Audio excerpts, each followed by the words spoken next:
Hello and welcome. I'm your host Outlaw0420 Priest of Azura, and this is Style Run.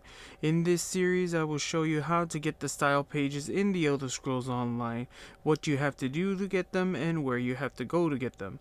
I also give you the financial value if you're looking to make some quick gold.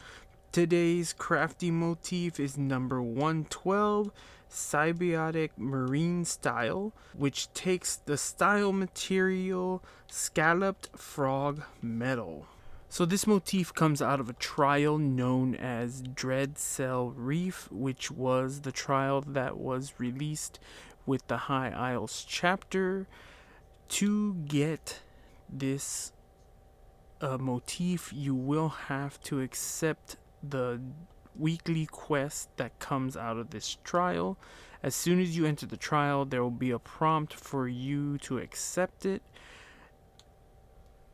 and all you have to do is just accept it and complete and defeat the last boss in the trial, and then you'll be able to get a coffer, which will then have a chance to drop the motif. The problem is that you can only do it once a week to get a coffer, but you can switch to other characters that you have to do the trial. So you can have 9 characters and do it on all 9 characters, but they'll only be able to do it once a week. So do keep that in mind. The other thing about this is I am doing it on normal, so I won't be going over any veteran tactics or things like that. I will be fast forwarding through most of just the regular mob pools. I'll stop at the bosses and go over the mechanics there. I'll also maybe cut in at certain areas to let you know about a mechanic or a thing that happens in the trial that you can partake in. But other than that, I'm mostly going to stop at the bosses, go over the mechanics as best I can, and hopefully get a style page at the end of this. So here we go. I'm gonna fast forward through this. Last thing is you do have to have 12 people to do a trial. I am doing it with one of my guilds known as Keepers of the Heartland. So we'll see you at the first boss.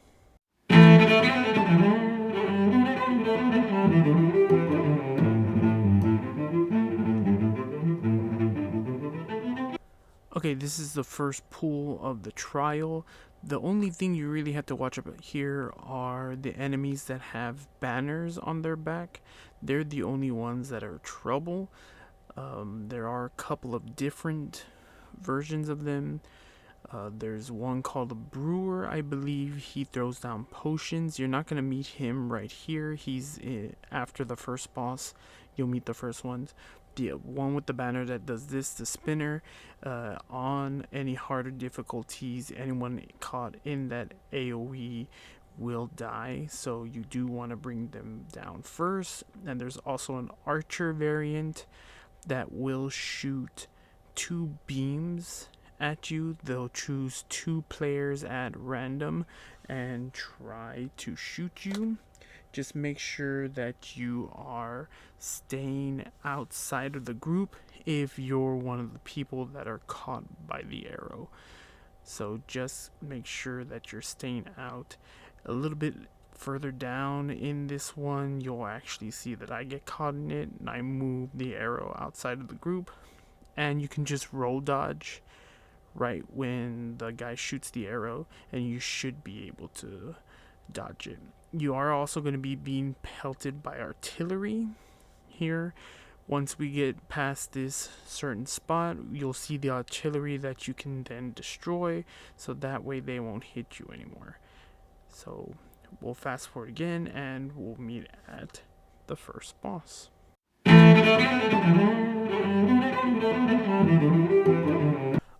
Alright, this is the part where I get caught by the ranger, and as you saw, I just rolled out of that 2 shots, and just make sure that you keep it out of the group.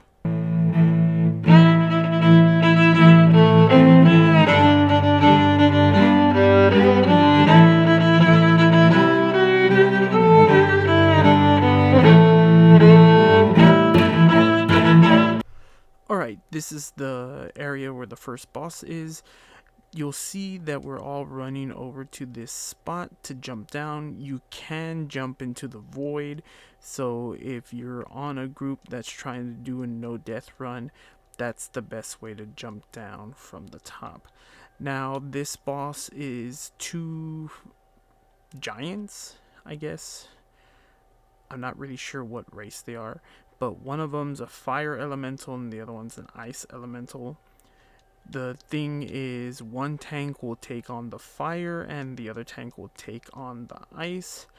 When the adds come, half of them are going to be fire and half of them are going to be ice.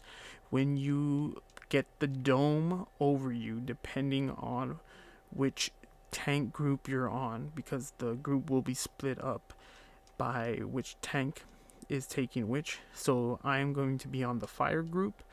So when the tank gets the fire bubble, they will pull all the ice enemies into the bubble, and that will allow us to damage them better. And vice versa, the ice tank will pull the fire enemies into their bubble and we'll be able to damage them. There's the fire bubble. The ice bubble looks exactly as that. You'll also have to pull each twin into the opposite bubble so that way you can do damage to them. There is going to be a point later on in the battle that you should not be outside the bubble, because the AoEs that are being dropped by the twins will kill you if you step outside your corresponding bubble. So try to stay as close group as you can when the bubbles go up. There's the red one, and we got to make sure that we stay with our tank and our healer so that way they can heal them. So we'll just let this battle end out, and then I'll talk about the next ad pool, and we'll fast forward to the next boss.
Alright, that was the first boss of the trial.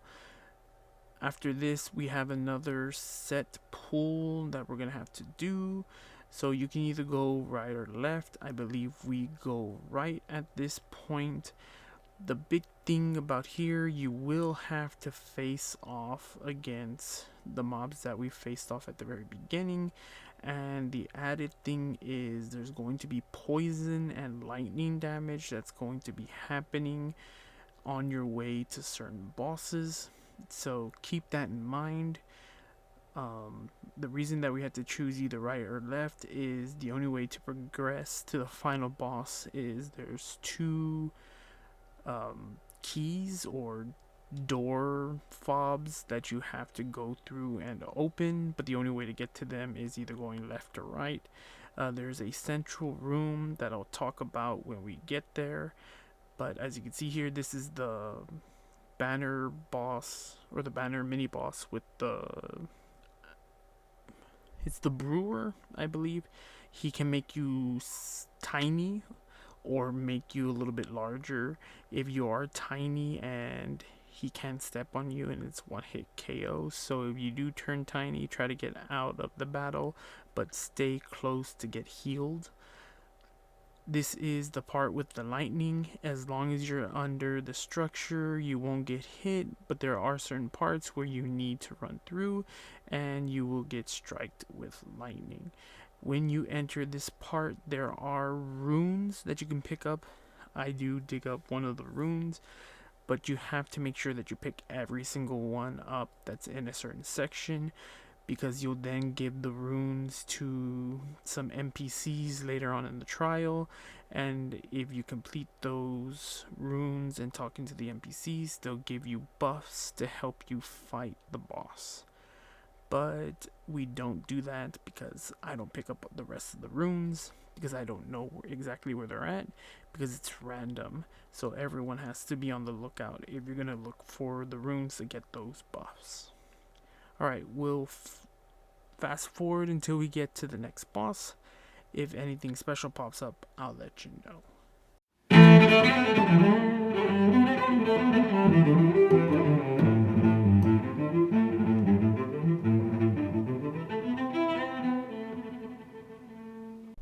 This is the next boss. It is a harpy, and there is going to be lightning strikes as you see going out through this battle, so do keep an eye out for that.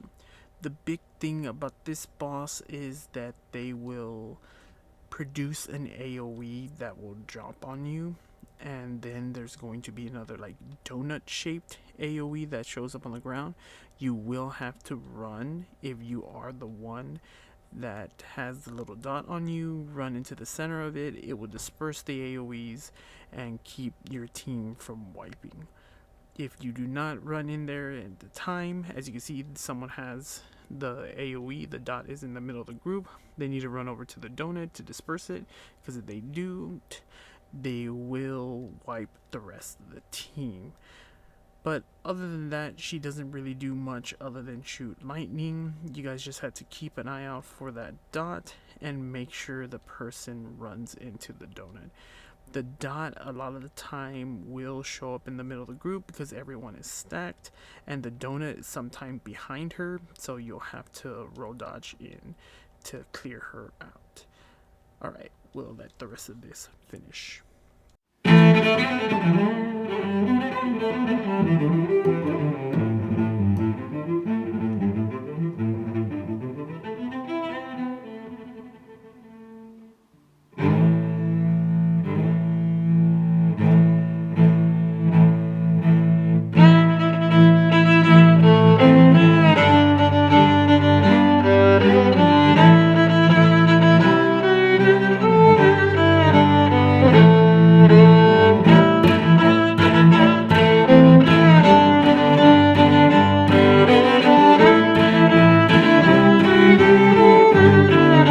Alright, there's that boss. Not too hard. I mean, we are on normal, so it is pretty easy, but still, not that hard of a boss to beat. Now, once we go through this entrance, you'll see that little gold wheel or pirate boat wheel. I'm not sure exactly, but there's two of these. One's on the other side, but you'll need to go through and run on the left side and clear that out, defeat the boss, and then you'll be able to open the grand door. Now here, this is a group of pirates that you can talk to if you give them the runes and do not attack them, as my group did attack them. But if you can make sure your group doesn't get trigger happy and attack them, and you give them all the runes that you find on both sides, they'll give you buffs that help you out to fight the final boss. But you can also just attack and kill everyone. But they are pretty strong, so do keep that in mind if your group does decide to kill them. I have seen plenty of people wipe when trying to do this because they're like, oh, someone accidentally attacked someone, or someone's pet attacked and they killed everyone. So that's what happens.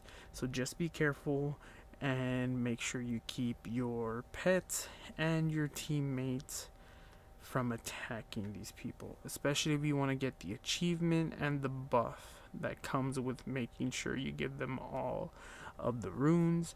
Also, make sure you check where the pirates were, because you can find chests, as you can see through here, and everything here is lootable. And if you're lucky, you'll get some plans for the High Isle or recipes that you don't have. So keep that in mind. We'll fast forward until we get to the next section with poison and water.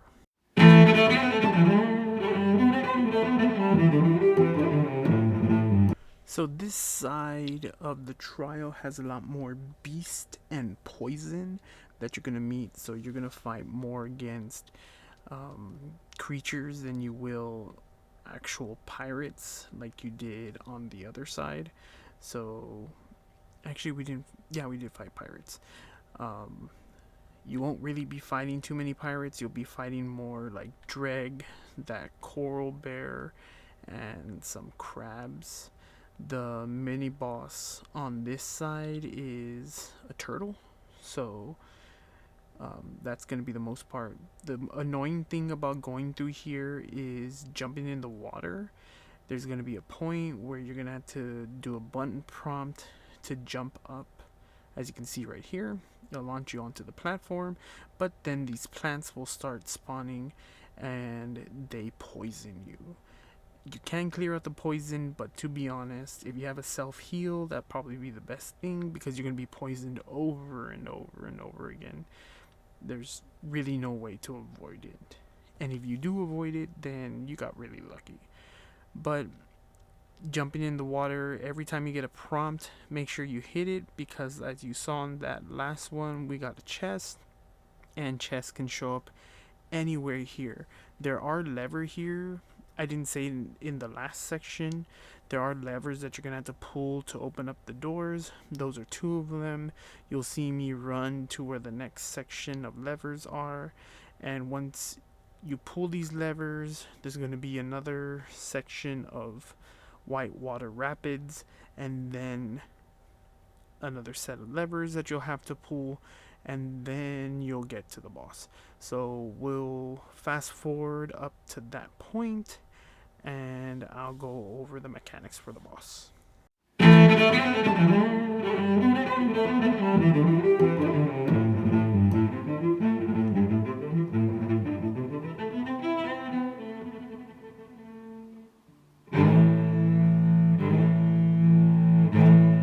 Alright, we have made it to the boss. It is a turtle. You have seen these enemies before if you have fought in anywhere in Galen or High Isle. So they basically have the same mechanics. They're gonna dig underground, shoot across the field, pop up, do some smashes. There's some water attack geysers that they do. There's some smaller little ones that you will have to take care of. You don't have to focus on them so much, but the thing is, they will overwhelm you, so you do have to watch out for that. And you'll also have these poison plants popping up, but as long as you can clear out the poison for the group, your healers should be able to do that. You'll be fine. There is a point where we do focus on the little mobs, so that way we can then focus on the main one. Once it gets into execute area, I would just focus on the main boss and leave the mobs alone. And that's what we do once it hits execute. So execute's about 20%, and we all start hitting it and bringing it way down.